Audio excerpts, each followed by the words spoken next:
আসসালামু আলাইকুম ওয়া রাহমাতুল্লাহ।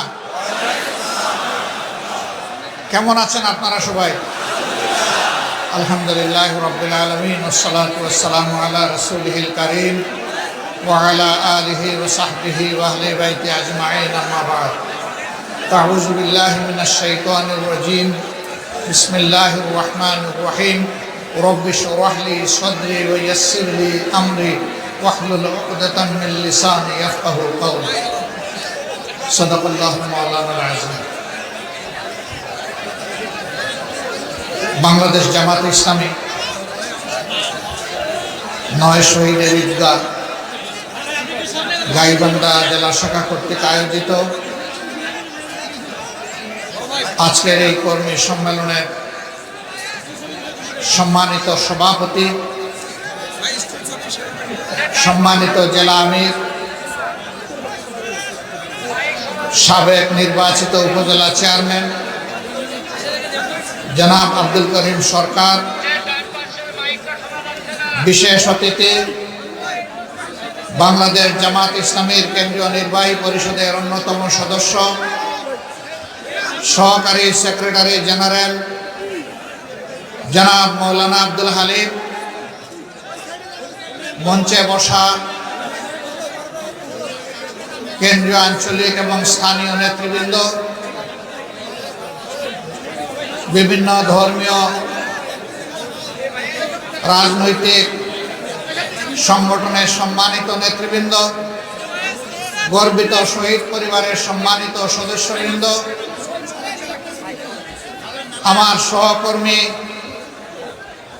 ভাই ও বোনেরা, সাংবাদিক বন্ধুগণ, আমি আল্লাহ তাবারক ওয়া তাআলার শুকরিয়া আদায় করছি যে রাব্বুল আলামিন আজকে মুক্ত পরিবেশে আপনাদের সামনে দাঁড়িয়ে দুটি কথা বলার তৌফিক দান করেছেন। আলহামদুলিল্লাহ রাব্বিল আলামিন। আজ থেকে 1 বছর আগে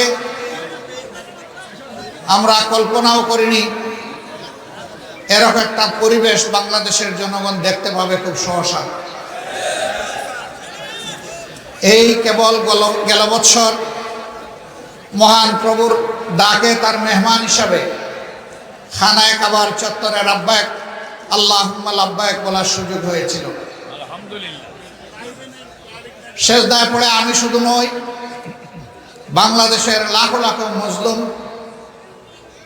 হাজি, হজ করতে যারা গিয়েছিলেন আল্লাহর গোলাম এবং বান্দিরা, তারা চোখের পানি দিয়ে বাংলাদেশের জন্য আল্লাহর কাছে নাজাত কামনা করেছিল। সম্মানিত গাইবান্ধাবাসী, যারা চিনত এবং কিছু কিছু যারা জানত, তারা অনেকে এসে জিজ্ঞেস করতেন, এই জাতির কি মুক্তির কোনো পথ আছে? আমি আল্লাহর পর ভরসা করে বলতাম, কেন থাকবে না? যে জায়গাটায় এসেছেন সেই জায়গা, সেই ঘরের মালিকের কাছে মন ভরে চোখের পানি দিয়ে বলতে থাকেন, আল্লাহ তাআলা 2 ফোঁটা তরল পদার্থের সবচেয়ে বেশি ভালোবাসেন এবং মর্যাদা দিয়ে থাকেন। একটি হচ্ছে শহীদানের রক্তের ফোঁটা, আর একটি আল্লাহর ভয়ে তার কাছ থেকে রহমত পাওয়ার আশায় চোখের কোণ দিয়ে বের হয়ে আসা পানির ফোঁটা। সুতরাং সেই চোখের পানি দিয়ে আল্লাহকে ডাকা। লোকেরা জিজ্ঞেস করতো, ডেকেই চলছি কিন্তু কোনো আলামত লক্ষ্য করছি না। বলতাম, হ্যাঁ, আমাদের ক্যালেন্ডার আর আল্লাহ রাব্বুল আলামিনের ক্যালেন্ডার এক নয়। আল্লাহ তাআলা কালামে হাকিমে ঘোষণা করেছেন, তোমাদের 50,000 বছর আমার একদিনের সমান। আবার আল্লাহ এটাও বলেছেন, যারা আল্লাহর পর ভরসা করে সবর করে, আল্লাহ তাদের খবর নেন, আল্লাহ তাদের সঙ্গে থাকেন। আবার আল্লাহ এটাও বলেছেন, তোমরা আমার কাছে সাহায্য চাইতেই থাকো, ধৈর্য এবং সালাতের মাধ্যমে। যখন লোকদেরকে এগুলা বলতাম, মুখের দিকে তাকায় মনে হতো আস্থা খুঁজে পাচ্ছে না। জিজ্ঞেস করতো, কাদের দ্বারা এই পরিবর্তন হবে? বলতাম, না, আসমানের ফেরেশতারা সরাসরি নেমে এই পরিবর্তন করে দেবেন না। এই পরিবর্তন হবে আল্লাহর এই দেশের বান্দাবান্দি আছে তাদের দ্বারা, বিশেষ করে আমাদের যুব সমাজের দ্বারা। জানতাম না যুব সমাজের এই উত্থান তখন ঘটবে। বলতো কোন যুব সমাজ? যেই সমাজ যুব সমাজ দিন রাত মোবাইল নিয়ে পড়ে থাকে, টিকটক নিয়ে পড়ে থাকে, তারা? আমি বলতাম হ্যাঁ এরাই, এদেরকেই আল্লাহ বিস্ফোরণ ঘটাবেন, এদেরকে দিয়ে ইনশাআল্লাহ। আল্লাহু আকবার, আল্লাহু আকবার। আল্লাহ তাআলা সেই বিস্ফোরণটি ঘটিয়েছে। সম্মানিত গাইবান্ধাবাসী, 15.5 বছর সারা দেশ জুড়ে ছোপ ছোপ রক্ত আর কাড়ি কাড়ি লাশ।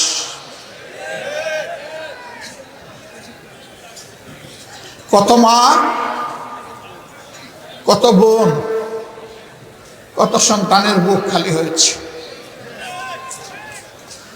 শুধু আল্লাহ তাআলাই তার সঠিক খবর রাখেন। কারণ যাদেরকে তুলে নিয়ে ধরে নিয়ে গুম করা হয়েছে, সেই হাজার হাজার বনি আদমের এখনো কোনো খবর পাওয়া যাচ্ছে না। কাজে এই সঠিক সাপটি একমাত্র আল্লাহ তাআলার দরবারে আছে।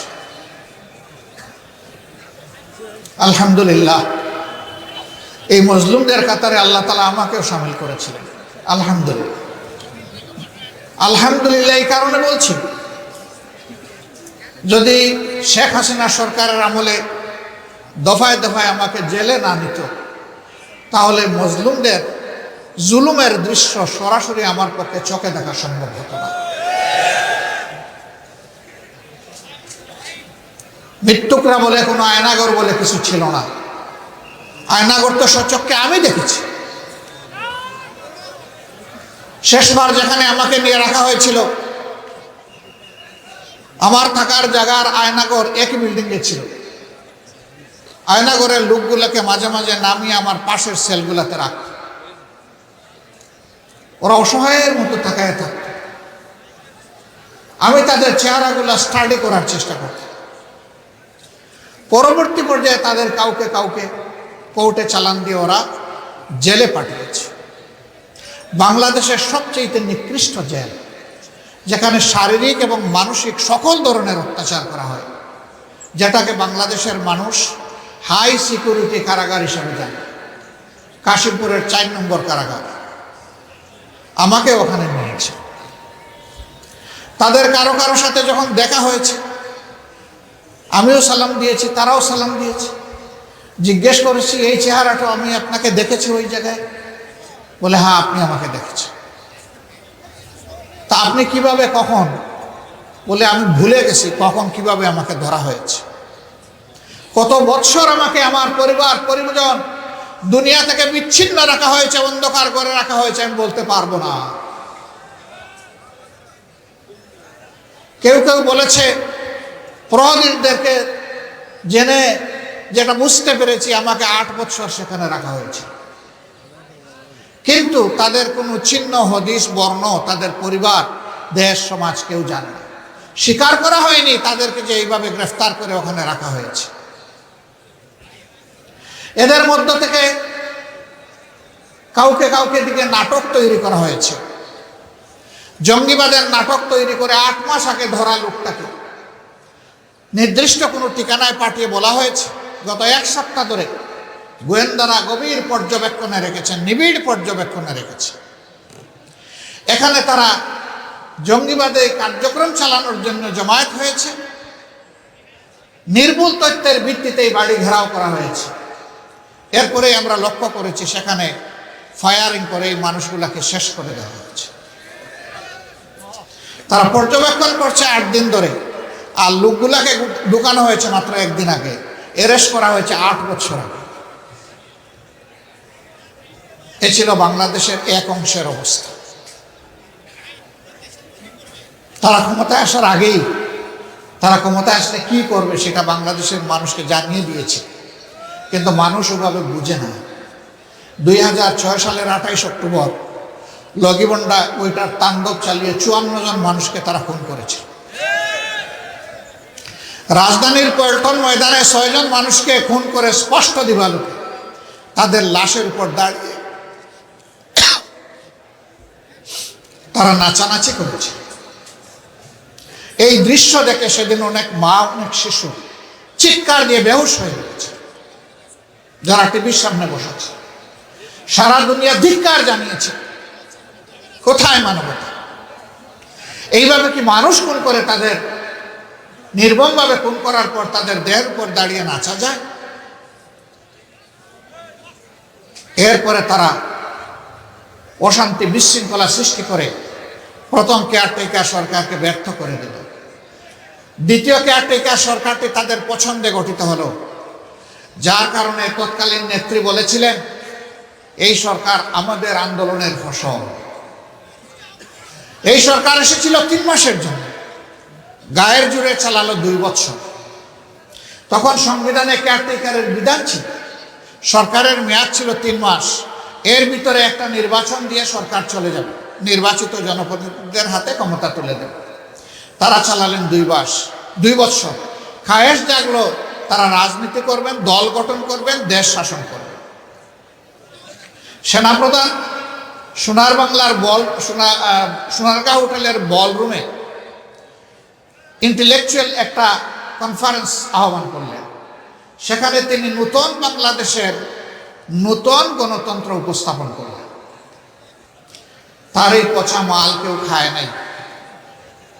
পরে বুঝতে পারলেন তারা দুর্নীতির বিরুদ্ধে জিহাদ করার ঘোষণা দিয়ে এসে দুর্নীতিতে যেভাবে ডুবে গিয়েছেন, জনগণ তাদেরকে আর ক্ষমা করবে না। এই জন্যে ক্ষমতা থেকে পালানোর জন্য সেফ এক্সিট, নিরাপদ প্রস্থান তারা খুঁজতে থাকলেন। তারা বিভিন্ন জায়গায় নেতা নেত্রীদের কাছে ধর্ণা দিলেন। কেবলমাত্র একজন নেত্রী বললেন, তোমরা 2 বছর কি করেছো এই প্রশ্নও আমি তুলব না, শুধু আমাকে ক্ষমতায় বসাইয়া দেওয়ার ব্যবস্থা করো। তার সাথে বোঝাপড়া হলো, পাকাপোক্ত বোঝাপড়ার মাধ্যমে তাকে এই ক্ষমতায় আনা হলো। হ্যাঁ, তিনি এই সমস্ত দেশদ্রোহীদেরকে পরবর্তী পর্যায়ে নিরাপদে দেশ ছাড়া পালিয়ে যাওয়ার তৌফিক দিয়েছিলেন, সুযোগ করে দিয়েছিলেন। তারা কেউ এখন দেশে নাই, এই সাহস নাই তাদের দেশে থাকে। তারা 2008 সালের 29শে ডিসেম্বর নির্বাচন হওয়ার পরে 2009 সালের 7 জানুয়ারি আওয়ামী লীগ সরকার গঠন করার আগেই দেশ ছেড়ে পালিয়ে গিয়েছে। মহিন সাহেব নাই, ফখর সাহেব নাই। সম্মানিত ভাইয়েরা, দেশের মানুষকে যারা জুলুম অত্যাচার করে, মানুষ তাদেরকে ঘৃণা করে। অতএব তাদের ক্ষমতা যখন শেষ হয়ে যায়, তখন ঘৃণার আগুনে জ্বলার ভয়েই তারা দেশ ছেড়ে পালায়।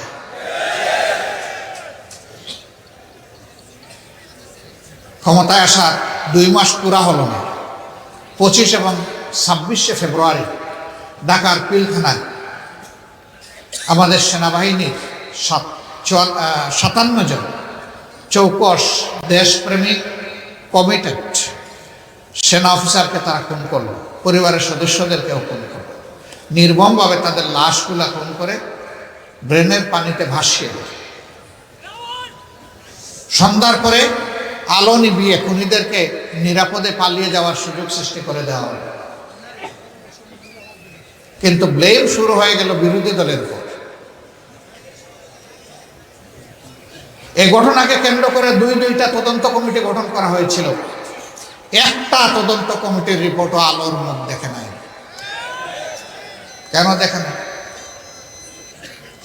দেখে নাই এই কারণে যে ওই তদন্ত কমিটির রিপোর্টে বের হয়ে যাবে, ঠাকুর করে তুমি কে কো কলা চুর বলবে, আমি কলা চুরি করি না, খাই না। এই দুষ্কর্ম করেছিল তৎকালীন সরকার। এই জন্য তাদের দিকে তীর পড়বে এই ভয়ে তারা কিন্তু রিপোর্টগুলো পেশ করেনি, জনগণকে জানতে দেয় নাই। ইতিমধ্যে বিডিআর ধ্বংস হয়ে গেল, নামটা নিশ্চিহ্ন হয়ে গেল, একটা গর্বের বাহিনী। তাদের ড্রেস পরিবর্তন হলো, নামও পরিবর্তন। আগে নাম ছিল বিডিআর, এই নামের মধ্যে একটা শৌর্যবীর্য ছিল। এখন বলেছে বিজিবি, নামটা হচ্ছে সীমান্তের চৌকিদার। এইভাবে বাহিনীটাকে ধ্বংস করা হয়েছে। 17,500 লোককে তারা জেলে নিয়েছে বিডিআর।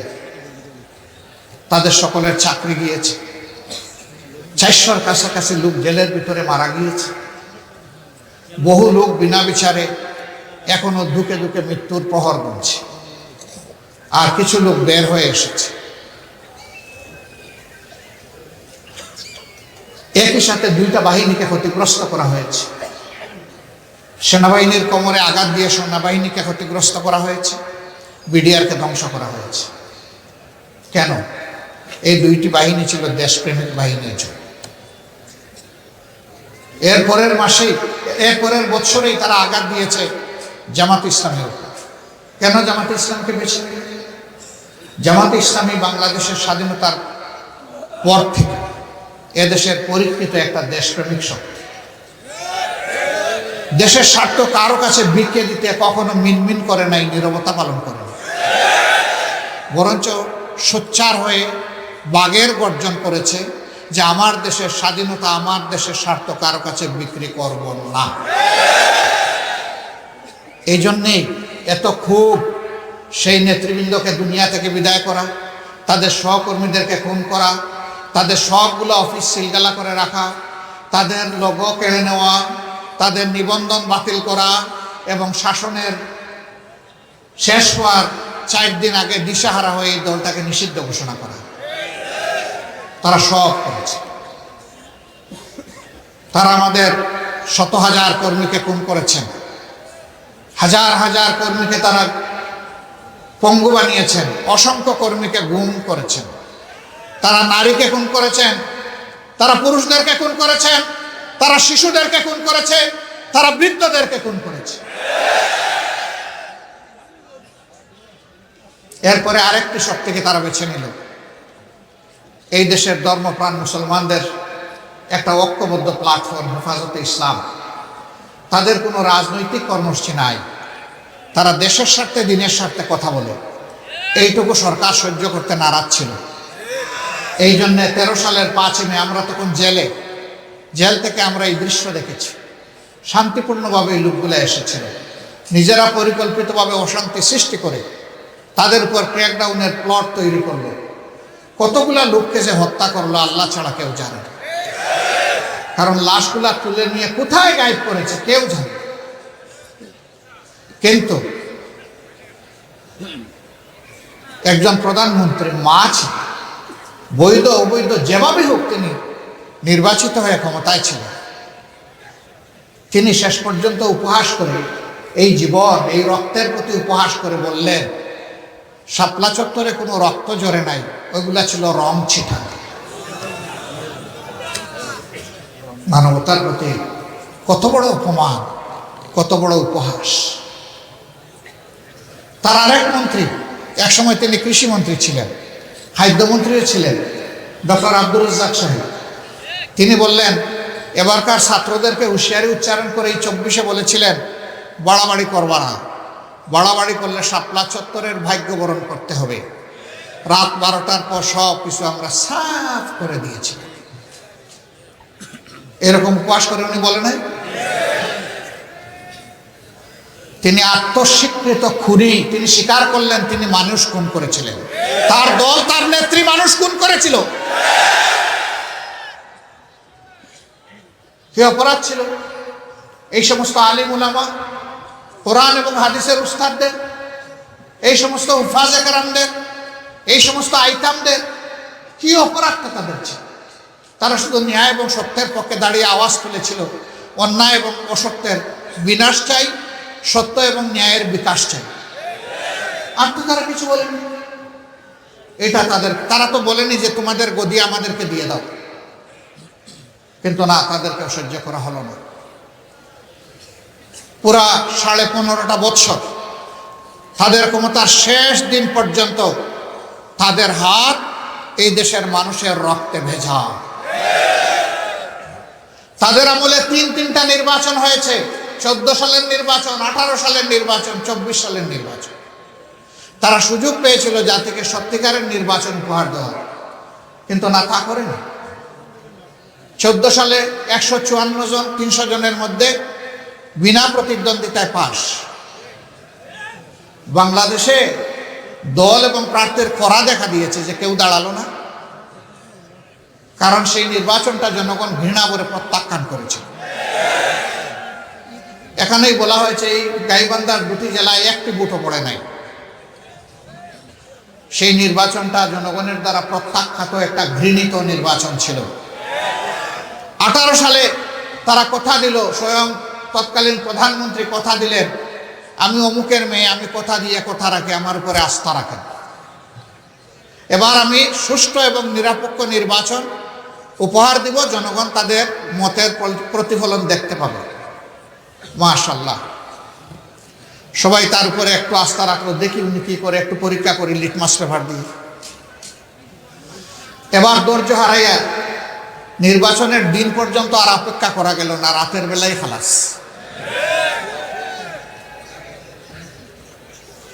এই নির্বাচনকে বিশ্বের জনগণ বলে মিডনাইট ইলেকশন, নিশি রাতের নির্বাচন।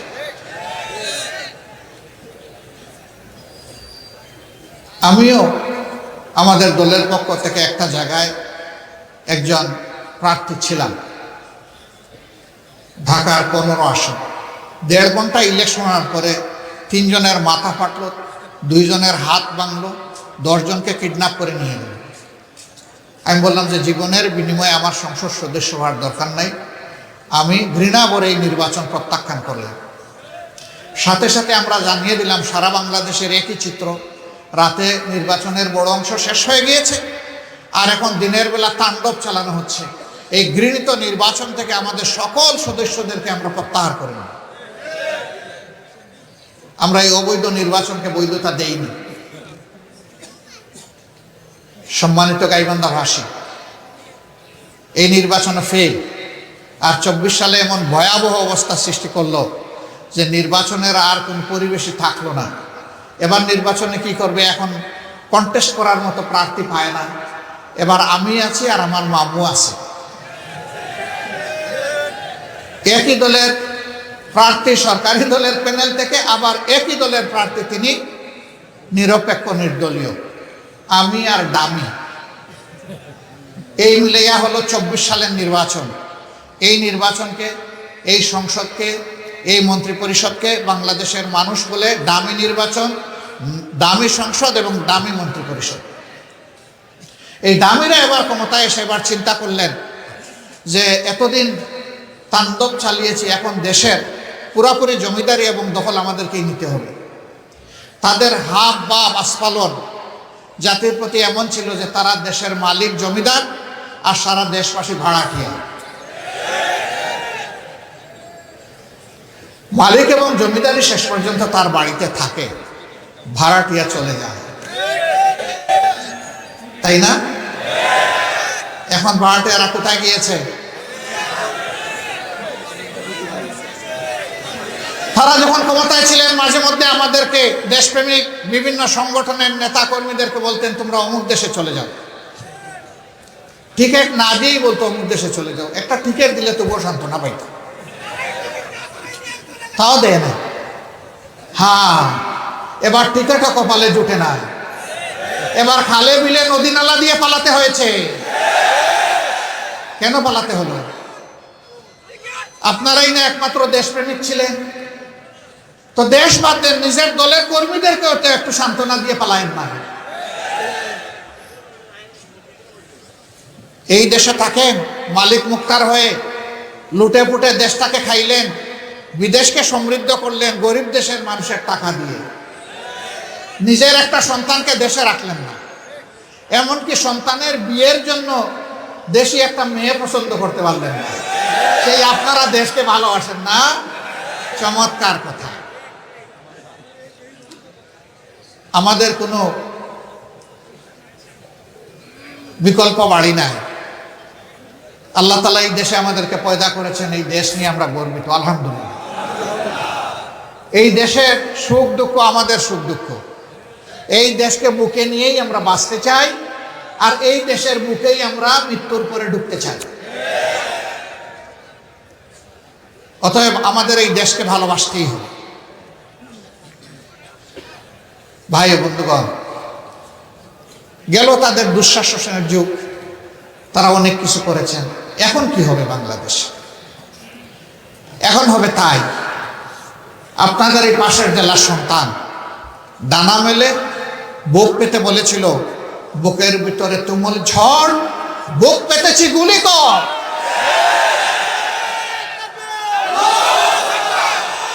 এরা স্লোগান দিয়েছিল, আবু সাইদরা স্লোগান দিয়েছিল, উই ওয়ান্ট জাস্টিস। আমরা একটা বৈষম্যহীন সমাজ চাই, আমরা একটা মানবিক সমাজ চাই, আমরা একটা গর্বের বাংলাদেশ চাই, আমরা একটা অহংকারের বাংলাদেশ চাই। এই বাংলাদেশ গড়া হবে শহীদদের রক্তের প্রতি সম্মান দেখানোর বাস্তব নমুনা ইনশাআল্লাহ।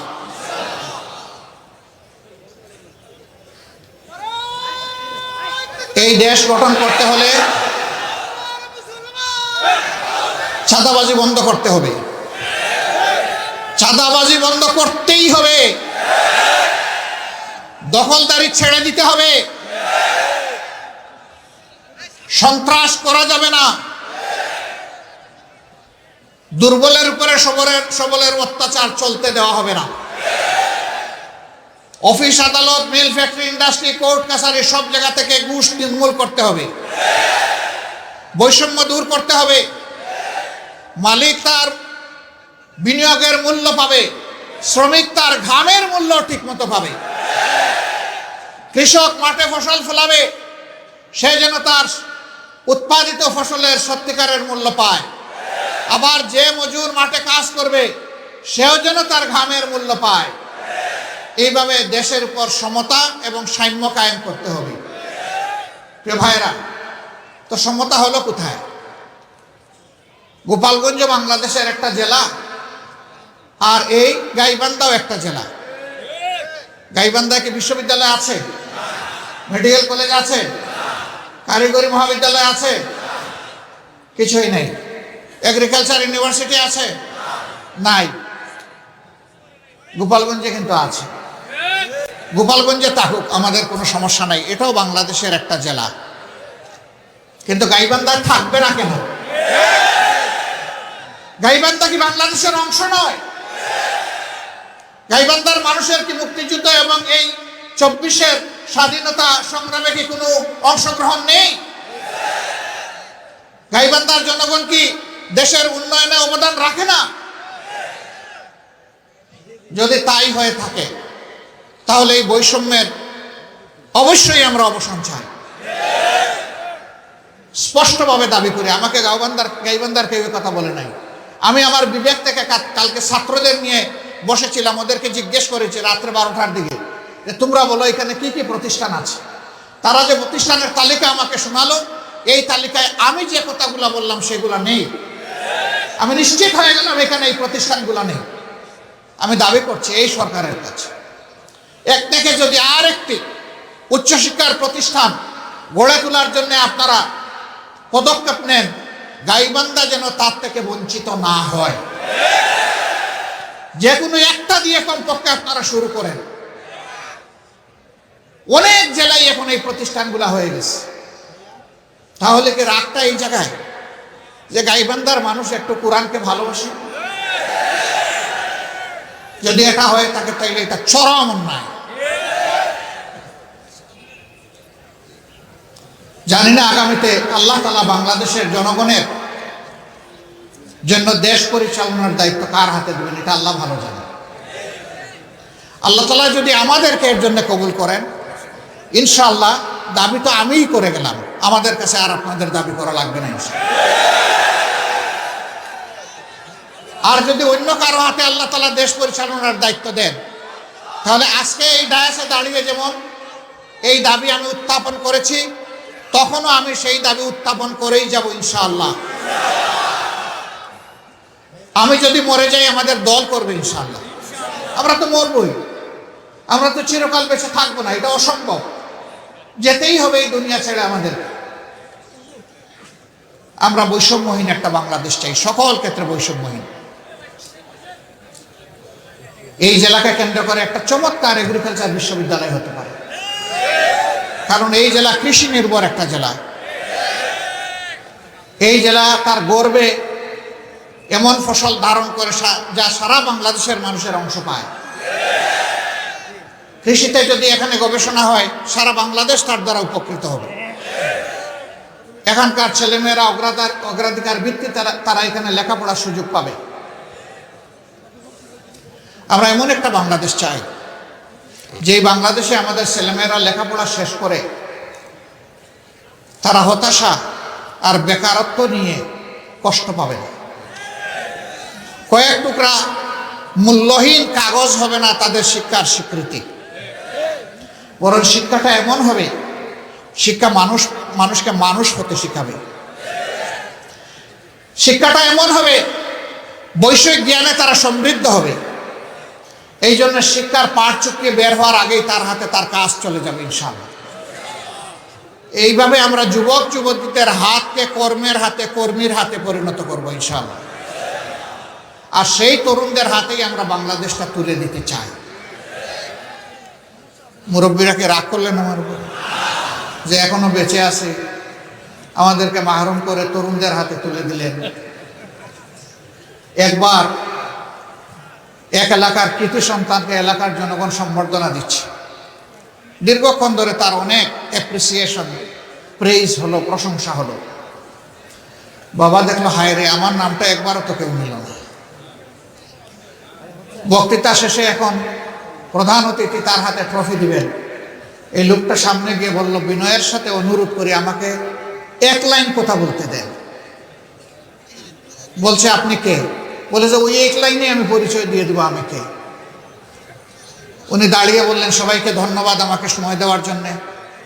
এতক্ষণ যে সন্তানের আপনারা প্রশংসা করেছেন, দেখতে হবে ছেলেটা কার।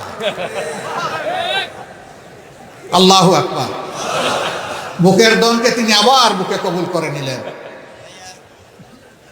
বাপ সেই বাপই সার্থক বাপ, যেই বাপ তার ছেলের উন্নয়নে খুশি হয়, প্রশান্তি লাভ করে, গর্ব অনুভব করে, সেই সঠিক বাবা। তাহলে আমাদের তরুণদের হাতে যদি আমরা দেশটা তুলে দেই, তাহলে কি আমরা সেই বাবা হতে পারবো না? অবশ্যই হতে পারবো। 2 নম্বর আরেকটা সান্ত্বনার জায়গা আছে। 25 বছরের একজন যুবকও কিন্তু বুড়ো হতে পারে, যদি সে প্রত্যেকটা কাজে ভয় পায় যে এটা আমি পারবো না, এটা আমি পারবো কিনা, এটা অসম্ভব। আবার 90 বছরের একজন বয়স্ক মানুষও যুবক হতে পারেন, যদি তিনি যে কোনো চ্যালেঞ্জ সামনে আসার পরে বলেন যে ইনশাআল্লাহ অন্য কেউ পারলে আমিও এটা পারবো। আমি আল্লাহর কাছে চেয়েছি, আল্লাহ তুমি আমার বুড়া বানাবা না, আমার চুল পাকক, ব্রো পাকক, দাড়ি পাকক, কোনো আপত্তি নাই, কিন্তু আমার কল্পটাকে তুমি জোয়ান বানাইয়া রাখো। আপনারা সবাই সেই জোয়ান হতে রাজি আছেন? তাহলে সবাই তরুণ, এখানে আর হেরে যাওয়ার তো কোনো জায়গা থাকবে না। আলহামদুলিল্লাহ, বয়স্ক তরুণ আর কম বয়সী তরুণ আমরা মিলে ইনশাল্লাহ এই দেশটাকে গড়বো, আল্লাহ চাইলে। আর কি করব আমরা? আপনারা জানেন, চাঁদাবাজি আমাদের মেজাজের সাথে, চরিত্রের সাথে যায় না, দখলদারি যায় না। আল্লাহ তাআলা যদি এই দেশের দায়িত্ব আমাদেরকে দেন, এই 2 ঘৃণিত জিনিস আমরা বন্ধ করে দেব ইনশাআল্লাহ। তবে হ্যাঁ, একজন নাগরিক, ইনি কৃষক, ইনি মুটে মাঝি মজুর, ইনি অফিসের একজন কর্মচারী কিংবা রাষ্ট্রের একজন কর্মকর্তা, যে পর্যায়ে তিনি হন, তিনি যাতে তার মর্যাদা অনুযায়ী সমাজে সম্মানের সাথে বসবাস করতে পারেন, অবশ্যই তার জন্য সেই ব্যবস্থা নিশ্চিত করতে হবে। এটা রাষ্ট্রের দায়িত্ব। একজন মানুষের কত লাগে, হাউ মাচ আই নিড, এ পেটে কত কিছু ঢুকাতে হবে, আমার ঢুকাতে পারে না। যে বস্তা বস্তা টাকা ব্যাংকে রাখার সাহস করে না, কারণ ধরা পড়ে যাবে যে এই টাকা পেলা কোথায়। বিদেশে চুরি করে কিছু পাল, আর কিছু নিজের কাছে গর্তের মধ্যে রেখে দেয়, কিন্তু যখন বিপদ আসে তখন সেই টাকা কখনো আগুন দেয়, আর কখন সমুদ্রে অথবা নদীতে নিয়ে ফেলে দেয়, কপালে জুটে না। অবশ্য এইরকম দুর্বৃত্ত যারা, তাদের চাইতে তাদের শ্বশুর বাড়ি সবসময় থাকে ধনী। শালীর নামে, শালার নামে, শাশুড়ির নামে, অমুকের নামে, শালার বউর নামে, তমুকের নামে, সবগুলোর নামে সম্পদ করে। এরপরে তার বিপদ যখন আসে বলে, দুলাভাই যে কায়দাই করুন না কেন, এখন কিন্তু সম্পদ আমাদের, এখন আর আপনার না। কাজে এই দুলাভাইয়ের কপালে ওই হারাম সম্পদ জুটেও না। আমরা ওই হারাম সম্পদ নয়, বরঞ্চ হালাল সমৃদ্ধ সম্পদ দিয়ে দেশের মানুষ যাতে সম্মানের সাথে বসবাস করতে পারে, সেই রকম একটা সোসাইটি ইনশাল্লাহ আমরা দুনিয়ার বুকে উপহার দিতে চাই। বিচার, মানুষের দুনিয়ায় দুইটা শেষ ঠিকানা ধরে নেওয়া হয়। মৃত্যুর আগে অসুস্থ হলে হাসপাতাল, আর নির্যাতিত হলে আদালত। দুই জায়গায় মানুষ এখন শান্তি পায় না। আমি একজন চিকিৎসক হয়ে আমি লজ্জার সাথে বলছি, দুই জায়গায় শান্তি পায় না। কারণ আমরা মানবতা শিখাইনি তো। যারা শিক্ষিত হয়েছে তারা ধরে নিয়েছে তার বাবা আর তার কৃতিত্ব হচ্ছে তার এই শিক্ষা, বাবার অর্থ আর তার মেধা।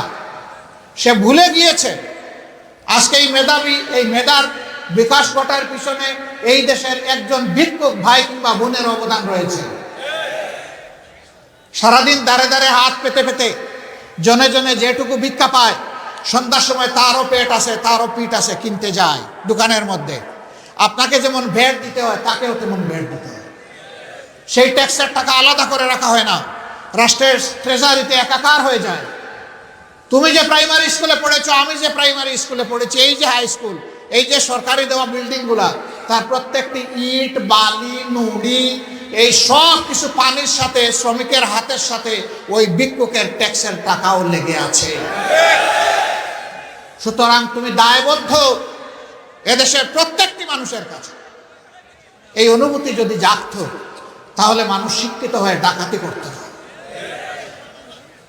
শিক্ষিত মানুষের হাত ডাকাতের হাতে পরিণত হতো না। একজন ডাকাত খুব বেশি সম্পদ ডাকাতি করতে পারে না, কিন্তু একজন শিক্ষিত ডাকাত কলমের কুচায় বিলিয়ন ডলার ডাকাতি করতে পারে। ওই শিক্ষার পুরো মডেলটাকে পাল্টে দিতে হবে, যাতে মানুষ নিজেকে মানুষ হিসেবে গড়ে তোলার জন্য চেষ্টা করে। আর সেই মানুষকে, সেই সমাজটাই হবে মানবিক সমাজ ইনশাআল্লাহ। সম্মানিত ভাইয়েরা, এই সমাজকে আপনারা সবাই চান? চাইতে গেলে এখন দুইটা কথা আসবে। জামাত যদি ক্ষমতায় যায়, মহিলাদেরকে ঘরের ভিতরে ঢুকিয়ে বাইরে তালা মেরে দেবে, বাইর হতে দেবে, বলে না মাঝে মাঝে। আরেকটা বলে যে এই দেশে যারা মাইনরিটি সম্প্রদায় আছেন তাদেরকে একদম কচু কাটা হবে, এগুলা বলে না? বলে। এখানে আমাদের একজন বন্ধু ভাই, তিনি বক্তব্য রেখে গেছে, বাবু মিলনচন্দ্র ভট্টাচার্য। তিনি হিন্দু বৌদ্ধ খ্রিস্টান ঐক্য পরিষদের একজন দায়িত্বশীল নেতা। আমি তাকে সাক্ষী রেখে, দেশের জনগণকে সাক্ষী রেখে বলতে চাই, আমরা চাই স্বাধীনতার পর থেকে যদি তাদের উপরে কোনো অত্যাচার জুলুম হয়ে থাকে, অবশ্যই হয়েছে, এটার গ্রহণযোগ্য আন্তর্জাতিক তদন্ত হোক, জাতিসংঘের অধীনে তদন্ত হোক, তদন্ত হয়ে তালিকা তৈরি করা হোক, শ্বেতপত্র বাংলাদেশের মানুষকে জানিয়ে দেওয়া হোক কোন দলের কোন নেতা কোন কর্মীর পেটে তাদের সম্পদ ঢুকেছে, কার হাত তাদের ইজ্জতের উপর পড়েছে, কে তাদেরকে সমাজে শান্তিতে থাকতে দেয় নাই, কে তাদের পূজা মণ্ডপে আক্রমণ করে নাটক সাজিয়েছে, সব বের হয়ে আসুক। আমরা সেই তদন্তে সর্বাত্মক সহযোগিতা করব। দুর্ভাগ্যক্রমে আমি কিংবা আমাদের দলের কেউ যদি দুর্বৃত্তের তালিকায় ওখানে উঠে আসেন, আমরা আইনের হাতে তাদেরকে তুলে দেব। আমরা দায়িত্ব নিয়ে এই কথা বলছি। যারা মুসলমান, যারা হিন্দু, যারা বৌদ্ধ, যারা খ্রিস্টান, এই চার ধর্মের লোক আমরা বসে বসে যুগ যুগ ধরে এখানে বসবাস করছি মিলেমিশে। সকলের চোখের সামনে আমাদের সহকর্মীদের চলাফেরা, আমাদের সহকর্মীদের চরিত্রের সার্টিফিকেট দেওয়ার জন্য ভালো মন্দ যেটাই হোক তারাই যথেষ্ট। তাদের বিবেকের কাছে, বিবেকের আদালতে আমি এই বিচারটা ছেড়ে দিলাম। তবে এর আগে আমার কথা আছে, একটা মানুষ একই দেশে জন্মগ্রহণ করে হিন্দু হওয়ার কারণে, বৌদ্ধ হওয়ার কারণে, খ্রিস্টান হওয়ার কারণে মাইনরিটি হবে কেন? আমরা ওই মেজরিটি মাইনরিটির ওই ছাল আমরা মুটেই মানি। এটা জাতিকে বিভক্ত করার আরেকটা ঘৃণ্য ষড়যন্ত্র। মানুষ মিলেমিশে বন্ধুসুলভভাবে পরস্পর প্রতিবেশী হয়ে থাকবে, পরস্পরকে লাগিয়ে দেওয়ার জন্য এটা একটা শয়তানি চক্রান্ত। আমরা এটা মানি না, একবারেই মানি। আমরা বলেছি এই দেশে যারাই জন্মগ্রহণ করবে ধর্মের ভিত্তিতে তার কোনো বিভাজন আমরা মানি না। সকলেই দেশের গর্বিত নাগরিক, অধিকার সকলেরই সমান। যদি মসজিদ পাহারা দেওয়ার প্রয়োজন না হয় তাইলে মন্দিরও পাহারা দেওয়ার প্রয়োজন হবে না ইনশাআল্লাহ। সকলে তার নিজের জায়গা থেকে নিরাপত্তা বোধ করে। এবার মহিলাদেরকে তালা মারা, আমাদের মা বোন নাই, আমরা কি তাদেরকে তালা মেরে ঘরে রাখি? তারা সমাজের বিভিন্ন সুখে দুঃখে তারা অংশগ্রহণ করে না? দেশের উন্নয়নে তাদের কোনো অবদান নেই? আমি ওয়েস্টার্ন সোসাইটির একটা ক্লাব একসাথে আমাদের সাথে বসেছিল, তো বললো যে নারীদের ক্ষেত্রে আপনাদের ডিজাইনটা কীরকম? আমি বললাম যে আমার বউ আমাদের ডিজাইন। বলছি আপনার বউ, আপনাদের স্ত্রী, আপনাদের ডিজাইন কেমনি? কারণ সে একজন চিকিৎসক এবং সে একজন সংসদ সদস্য আছে।